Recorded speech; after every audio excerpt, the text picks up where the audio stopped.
anjo da igreja que está em Filadélfia, escreve: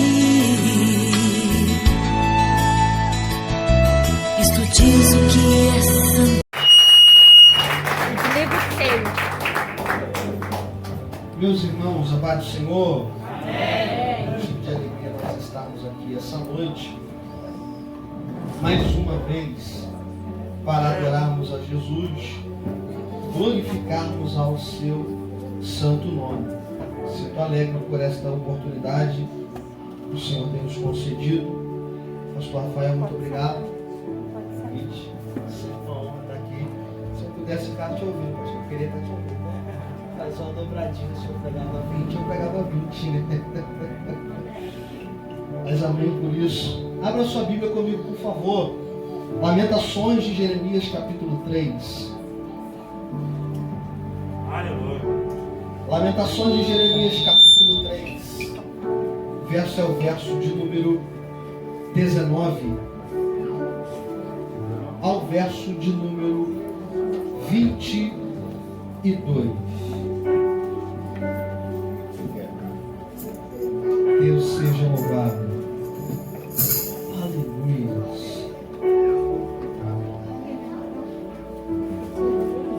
Lamentações de Jeremias, capítulo 3, verso 19 ao versículo de número 22. Louvado seja o Senhor. Deus é bom.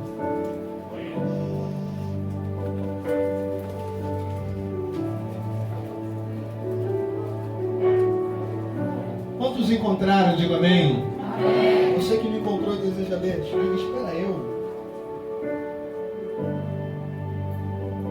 Lamentações de Jeremias, capítulo 3, verso é o verso de número 19 ao verso de número 22. Vou ser bem breve, está com tempo reduzido, está aprendendo, pastor, a pregar no Senhor de tempo reduzido. Prega com 15, prega com 20, vai aprendendo, dando jeito. Capítulo 3,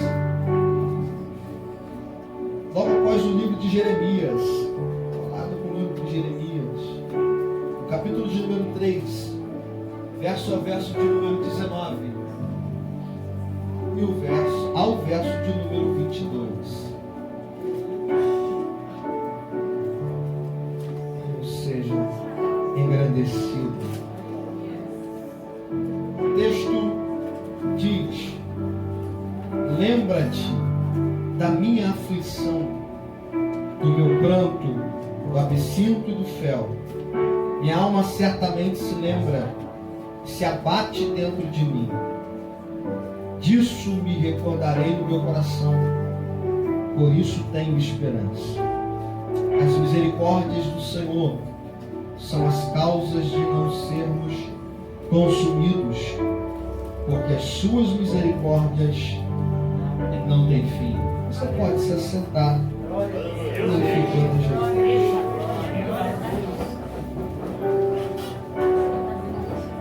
Meus irmãos,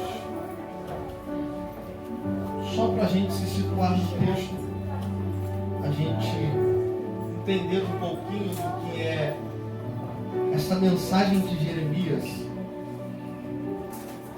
O livro de Lamentações, a ideia que se tem, que se passa que foi Jeremias o autor do livro, pela sua poesia e pelo assunto que é tratado, e que na probabilidade somente Jeremias poderia ter escrito esse livro.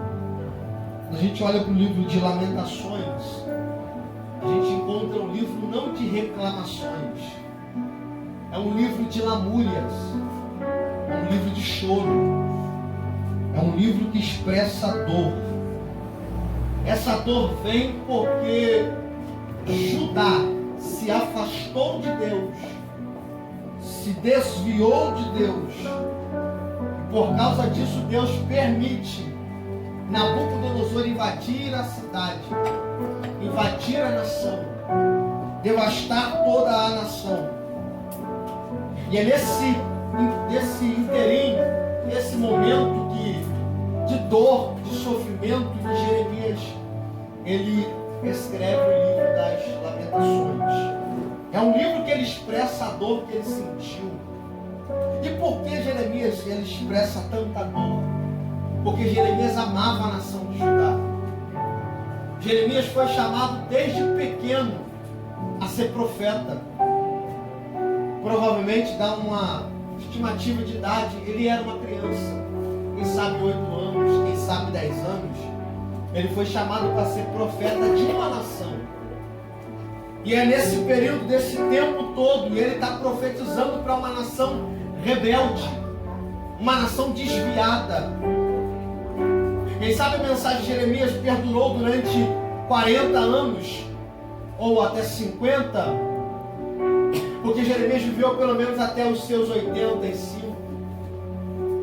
Então a ideia que se tem é que pelo menos 50 anos de profecia teve. Jeremias está profetizando durante 50 anos para um povo que ele ama, para um povo que ele está apegado. Ele cresceu no meio desse povo, ele aprendeu a amar esse povo, profetizou demais para esse povo. E aí agora ele está vendo esse povo que ele ama sendo totalmente destruído, porque não quiseram ouvir a voz de Deus. Esse período que nasce, nesse período que surge o livro das Lamentações. O livro das Lamentações surge como se fosse um aborto de uma criança, um momento tão sofrido, um momento tão dolorido. Quem é mãe entende isso, que é criar ou ter a criança sendo gerada no seu ventre. E quem sabe de repente a criança ela é abortada, é interrompida a gestação. E a mãe que está gerando a criança sente toda essa dor, porque está cuidando de uma criança no ventre, está tratando da criança no ventre. De repente, a criança é abortada. É esse o sentimento de Jeremias. Está cuidando da nação, profetizando para a nação. De repente, esta nação ela é totalmente destruída. O livro das Lamentações surge como se fosse um aborto de uma criança. No momento de sofrimento, no momento de dor. E esse livro entra para a história, não como um livro de uma vitória, não. Ele entra para a história como livro de sofrimento. O livro da dor de um profeta. O livro das lamúrias de um profeta. Quem sabe alguém está vivendo um momento assim, que a dor foi tão grande, deixou uma marca na sua vida.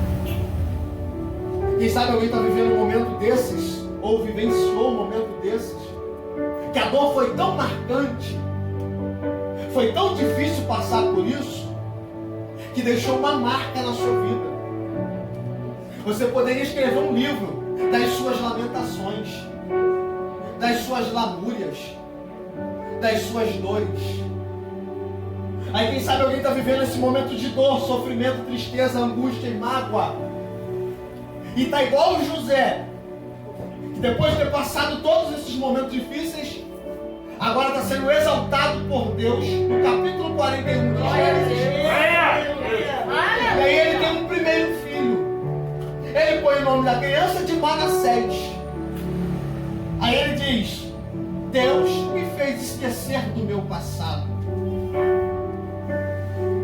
É José dizendo: eu passei um momento tão difícil, foi tão marcante, mas eu tive uma criança que me faz esquecer de toda a dor que eu sofri.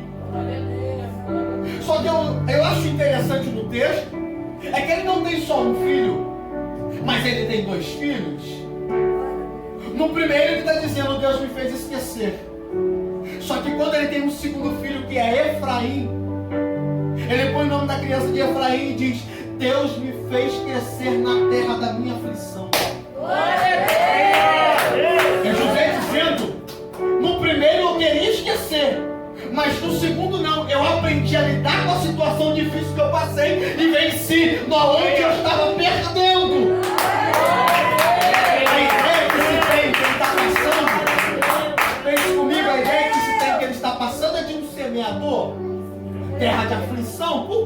semeador. Plantou e não colhe. Veio ano, plantou e não colheu. A ideia que ele está passando com o nome de Efraim é: eu plantei tantas vezes, não colhi. Eu semeei tantas vezes, não colhi. A terra é uma terra ruim. A terra é uma terra de aflição. Mas eu insisti e venci na terra de aflição. Mas José dizendo: aonde eu estava perdendo, eu ganhei. Aonde eu estava sendo frustrado, eu fui vitorioso. Aonde eu estava sendo derrotado, eu venci a guerra. Oh, glória a Deus! Quem sabe eu posso profetizar para alguém aqui essa noite: está vivendo um momento ruim, viveu um momento de dor, viveu um momento de marca, viveu um momento de dificuldade, ficou marcado na tua história.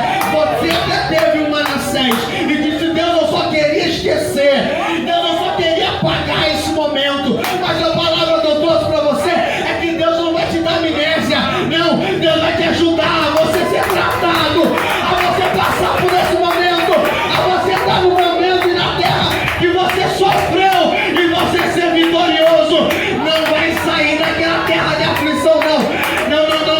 Aquela casa que te humilharam, naquele quintal que você passou vergonha, é naquele lugar que você foi humilhado, é naquele serviço que te espancaram, te pisaram, é naquele lugar que Deus vai te exaltar, é naquele lugar que Deus vai te levantar. Deus está dizendo para você: eu vou te dar vitória onde você passou a aflição. É na terra de aflição, é na terra de aflição. A profecia que eu trago esta noite para alguém que tem uma mão para levantar e pelo menos uma mão para levantar e receber, é que Deus vai te curar do teu passado de dor, Ele vai te curar do teu passado de aflição. Não vai ter amnésia não, meu filho. Tem bálsamo de cura para curar a ferida que te incomodava. Tem um bálsamo de cura para tratar a dor que te afligia. Essa noite a cura está chegando aí. O bálsamo está descendo aí. Quem pode levantar a mão para receber? Oh, glória!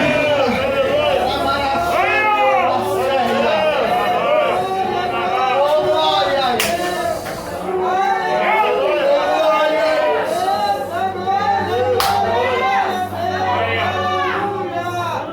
Pega comigo o texto.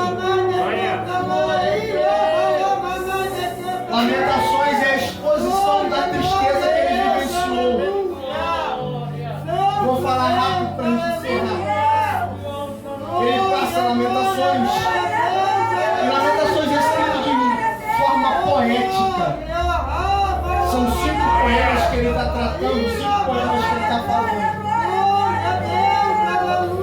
Quando a gente vai observando o texto, a gente vai acompanhando o texto, a gente vê que pelo menos 5 poemas são escritos. Cada poema ou cada capítulo, que era um poema separado, ele expressa uma ideia. Ele passa uma ideia. O primeiro capítulo ou o primeiro poema seria o primeiro capítulo. Ele passa a ideia de uma viúva inconsolável. Por que uma viúva inconsolável? Porque uma mulher sendo casada, perdendo o seu marido naquela época, ela perdeu primeiro o cabeça da casa, segundo, a referência da casa, terceiro, o mantenedor da casa. Glória a Deus. Essa mulher perdendo alguém, o marido, ela perde todos os recursos. Meu Deus. Alguém vai se lembrar de uma viúva? No capítulo 4, 2 Reis, o marido morreu, deixou a dívida, e quem tem que pagar a dívida? São os filhos. Tem que trabalhar, se tornarem homens mais cedo, para poder trabalhar e sustentar a casa, pagar a dívida. Essa é a ideia que ele passa do primeiro poema. E se você for ler de forma bem atenta, eu peço que você medite depois. O primeiro capítulo ele passa a ideia de uma viúva que não tem consolo. No segundo capítulo, quando ele começa a falar, ele fala de uma mãe inconsolável. Uma mãe que não pode ser consolada porque perdeu seus filhos. E que mãe é essa? Porque a mãe chora. Porque uma mãe que chora perdeu a herança da casa, são os filhos. Perdeu aqueles que seriam a semente e levariam um legado da família. Essa é a ideia de que ele está passando. Quando a gente chega no capítulo 3 que a gente leu, ele mostra a visão de um profeta inconsolável. Ele passa a ideia de um profeta que não pode ser consolado. Por quê?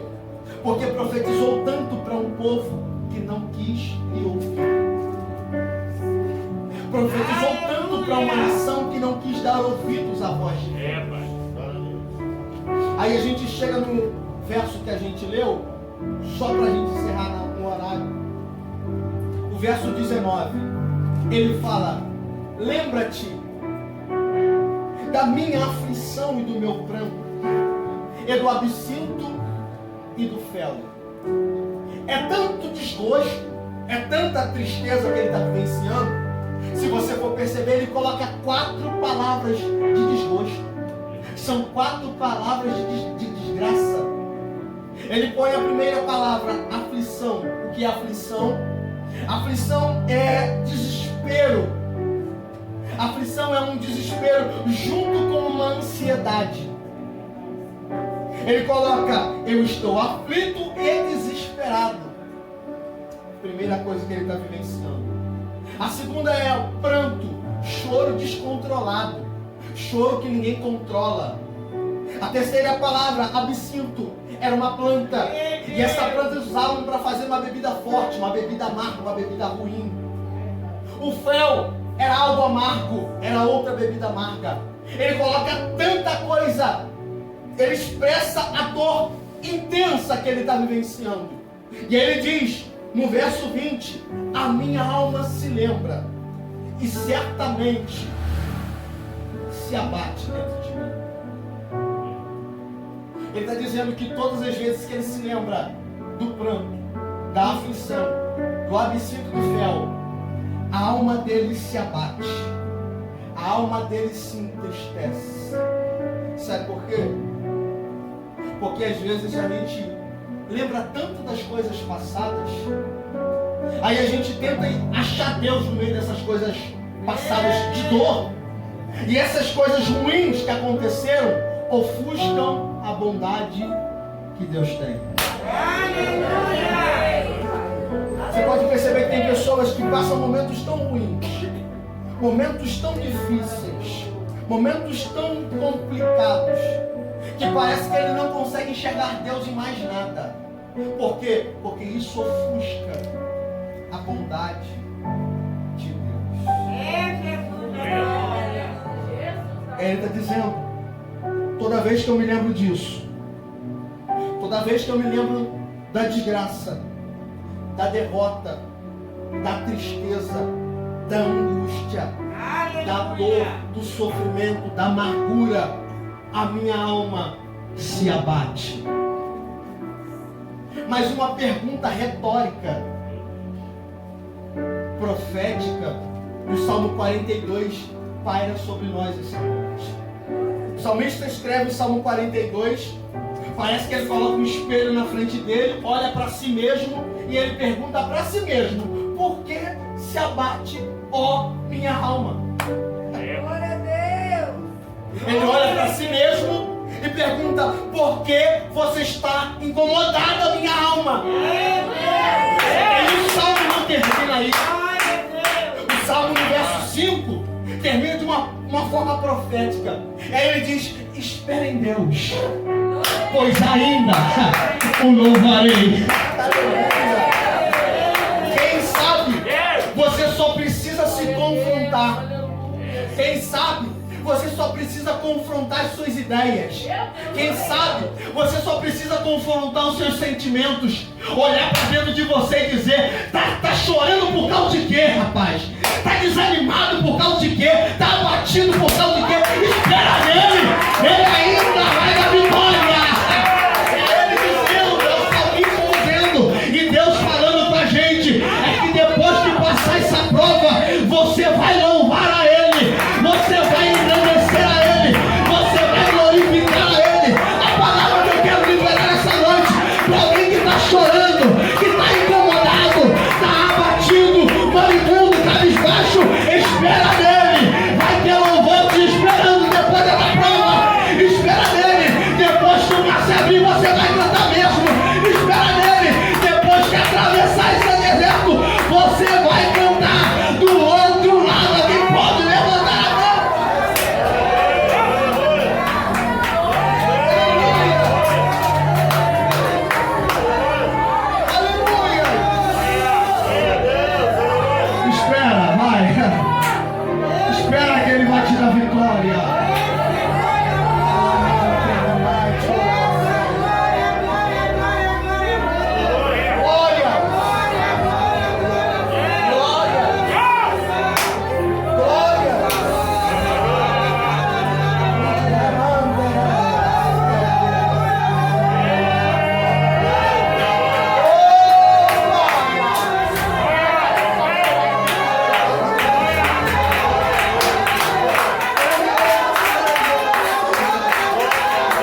guardarei no meu coração. E por isso eu tenho esperança. É o profeta dizendo: eu quero me lembrar de coisas que vão me trazer esperança. Eu vou me lembrar de coisas que vão me trazer esperança. E quando a gente fica nesse negócio, fica lembrando, me magoaram, me bateram, me injuriaram, me pisaram, me esfaquearam, me traíram. E quando a gente fica lembrando disso, você se abate. Porque a expressão de Jeremias é de alguém que ama muito alguém, ama muito o povo. E esse não ouvi-lo, como o povo não ouve a mensagem dele, isso entristece, isso magoa ele. Aí Deus ainda vai e arrasa a nação, destrói com ele. Aí ele fica se lembrando disso e fica se abatendo. Só que aí no verso 21 ele diz: eu quero me recordar de uma coisa, e é por causa disso que eu tenho esperança. Ele conclui no verso 22: é que as misericórdias do Senhor são a causa de nós não sermos consumidos. Porque as suas misericórdias não têm.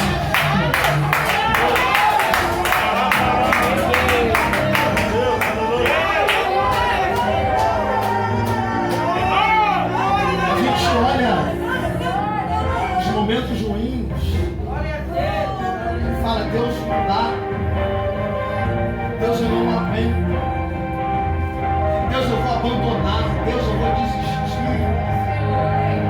A gente fica nesse passo lento, querendo largar tudo. Só que Jeremias está dizendo: eu quero me recordar de uma coisa que me traz esperança. Que as misericórdias do Senhor são a causa de nós não sermos. Jeremias dizendo pra gente: tá ruim mesmo, tá doloroso mesmo, tá tudo destruído mesmo, mas uma coisa me traz esperança, é que as misericórdias dele são a causa que eu ainda não fui destruído. É Jeremias dizendo: o mundo virou de cabeça para baixo, está tudo indo de mal a pior, mas uma coisa me traz esperança, é que eu ainda estou vivo. Glória a Deus.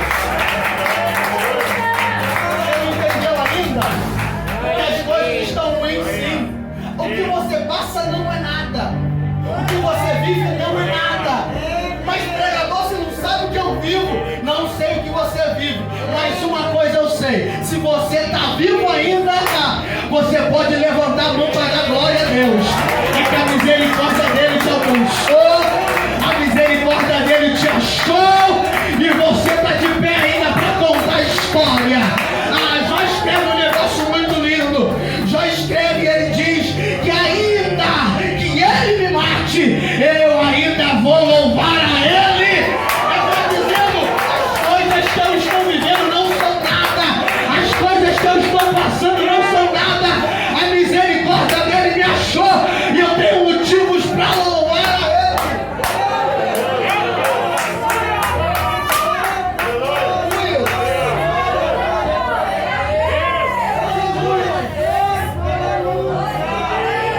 Você perdeu gente, você perdeu amigos, você perdeu pessoas, pode ter perdido coisas, mas nada disso se compara a algo que Deus tem te dado. Que a misericórdia dele não está sobre você. Eu encerro.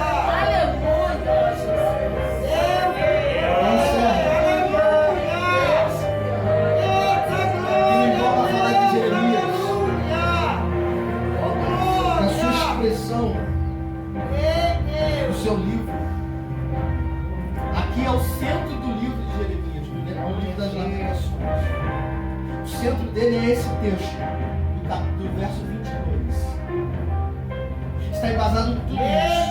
Os momentos que eles estão vivendo não se comparam a nada. Se Deus tem dado misericórdia, eles ainda estão vivos. Esse é o centro do livro de Jeremias. Eu concluo a mensagem dizendo para você: você pode se lembrar de qualquer coisa do seu passado, mas depois dessa noite, a cura de Deus já tratou essa ferida. Uma coisa você precisa se lembrar: você está com vida ainda, você está de pé ainda, você tem saúde ainda, porque a misericórdia dele te alcançou. Eu encerro fazendo um convite para alguém. Quem sabe entrou aqui essa noite, está afastado da presença de Deus, está distanciado dos caminhos do Senhor. Aleluia! Sabe que você entrou aqui essa noite, você precisava era só ouvir uma palavra para você tomar uma decisão, um rumo na sua vida. Sabe, alguém entrou aqui essa noite, você não tem pacto com a nossa fé, não faz parte do nosso credo religioso, mas o Espírito Santo de Deus falou ao seu coração. Você entende que essa noite é a noite que você precisa ter um encontro com Jesus. Alguém que essa noite que quer aceitar a Cristo, quer se reconciliar com o céu, quer entregar sua vida a Jesus, quer reconhecer a Cristo como seu único e suficiente Salvador. Alguém de nós que entende que essa ferida só vai passar, só vai ser tratada e curada depois que você entregar seus caminhos a Ele. Tem alguém? Alguém entre nós que quer aceitar Jesus como seu único e suficiente Salvador? Se não tem ninguém, que Deus vos abençoe. Curva sua cabeça, eu quero orar por você. Eu me entrego no microfone ao pastor. Glória a Deus, aleluia! Depois desse momento ruim que você passar, você vai cantar um hino. Vou cantar isso na capela. Eu sobrevivi adorando, eu sobrevivi confiando, eu sobrevivi e não desisti. Deus cuida de mim. Eu sobrevivi adorando, eu sobrevivi confiando, eu sobrevivi e não desisti. Deus cuida de mim. Curva sua cabeça. Senhor Deus e Pai, te glorificamos por esse momento, Senhor. Exaltamos, Senhor, a Tua presença, exaltamos o Seu santo nome, porque o Senhor está conosco aqui essa noite. Muito obrigado, Senhor, por causa de cada uma dessas vidas que aqui estão presentes, ó Pai, e puderam ouvir a mensagem que o Senhor tinha ao coração deles. Pai, a minha oração é para que o Senhor venha fortalecer os Teus servos, fortalecer as Tuas servas, ó Pai, que ao sair deste culto esta noite possam entender, ó Pai, que o que nós estamos vivenciando não se compara à glória que o Senhor há de revelar aos Teus servos, Senhor. Deus, é só mais um pouquinho de tempo que nós precisamos passar nessa terra para recebermos um galardão de vitória. Deus, fortalece os nossos pés para continuarmos caminhando, fortalece o nosso coração para continuar Te adorando, fortalece a nossa alma para continuar esperando, ó Pai, em Ti.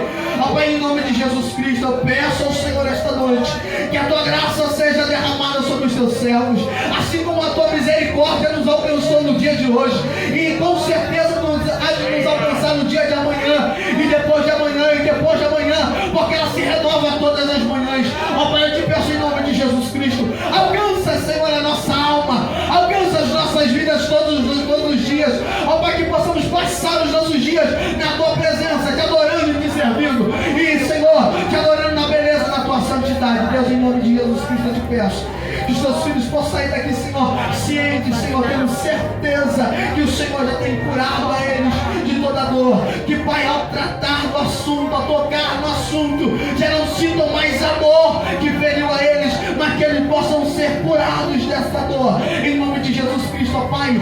Cura as feridas, ó Pai, de uma mágoa de um relacionamento.